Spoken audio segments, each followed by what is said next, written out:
what we're going to talk about today. So much attention being focused on Ukraine, but serious human rights abuses are escalating right now in Nigeria. What's happening and why do most people not even know that it's happening? We're going to discuss that today. In addition, how have congressional Democrats made legislation to stop imports of Russian energy a threat to religious freedom? We'll talk about a sneaky and dangerous proposal currently in the United States Senate. In addition, why can't Judge Jackson define what a woman is? You've probably seen the clip by now. And more fundamentally, why do people try to complicate simple things? That's what we're going to talk about in our Worldview segment at the end of the program. So stay with us for that. But our headlines earlier today, Russian leader Vladimir Putin accused Western nations of trying to cancel the Russian culture through what he described as, quote, the progressing discrimination of everything connected with Russia, end quote. And those remarks came after Russian Foreign Minister Sergei Lavrov said earlier in the day that a total war had been declared on Russia with the goal of the West to, quote, destroy, break, annihilate, strangle the Russian economy and Russia as a whole, end quote. Is Russia really the victim here? Here to bring us the latest on Russia and Ukraine is FRC's Marjorie Jackson. Marjorie, good to see you. It's great to be here, Joseph. Well, tell us, you heard those comments from Putin as well as Lavrov. Why is Russia claiming to be the victim here? Well, let's not forget, Russia's not the victim. In fact, it was about a month ago that they decided to invade Ukraine. And in the words of Secretary of State Antony Blinken, Russia has committed war crimes. Now, some of those war crimes include, of course, I'm sure you heard, Joseph, this past week there was a bombing at a Mariupol theater that was housing men, women, and children who were taking shelter from the war.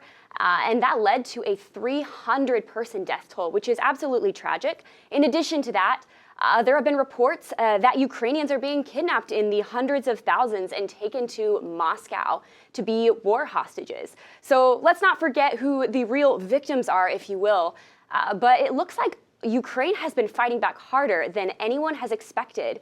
In fact, the Russian Defense Ministry reported some numbers this past week saying that about 1,300 Russian troops have been killed in battle. Now, according to a NATO review this past week, it looks like they may be lowballing the numbers on their end of things. It could be up to 15,000 Russian troop deaths. And for obvious reasons, Russia would be understating the harm that has actually incurred to their military. And I've heard upwards of 40,000 troops potentially lost through either abandonment, death, being captured, or simply injured. So the toll has been significant. Somehow they're trying to downplay the toll with their own people, but also trying to play the victim nationally, internationally, I should say. However, perhaps encouraging news, some reports that there may be progress toward a peace agreement. What can you tell us about that? Yeah, so right now, President Erdogan of Turkey is hosting these diplomatic discussions between President Zelensky and President Putin, and they are potentially coming to an agreement. So between the different points that are being discussed, it looks like they have maybe settled on some agreement on 4 of the 6 points that may be needed to begin wrapping up this war that has taken so many lives. They are beginning to agree on issues such as NATO, disarmament, collective security, and the Russian language. Some of the discussions that are still being had and have yet to come to a conclusion include Crimea and Donbas. Marjorie, tell us a bit more about those. What are the points where they currently don't agree that could lead the war to continue when you say Crimea and Donbas?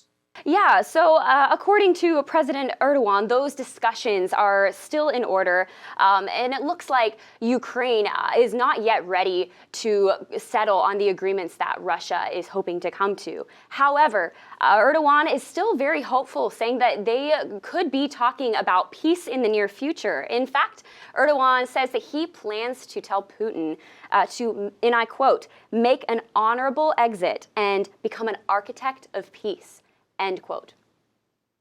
Well, Erdogan has his own troubling history of human rights abuses in his past, but if he can be a broker of peace in this situation, we would all be grateful for it. Marjorie Jackson, thanks so much for your update today. Thanks, Joseph.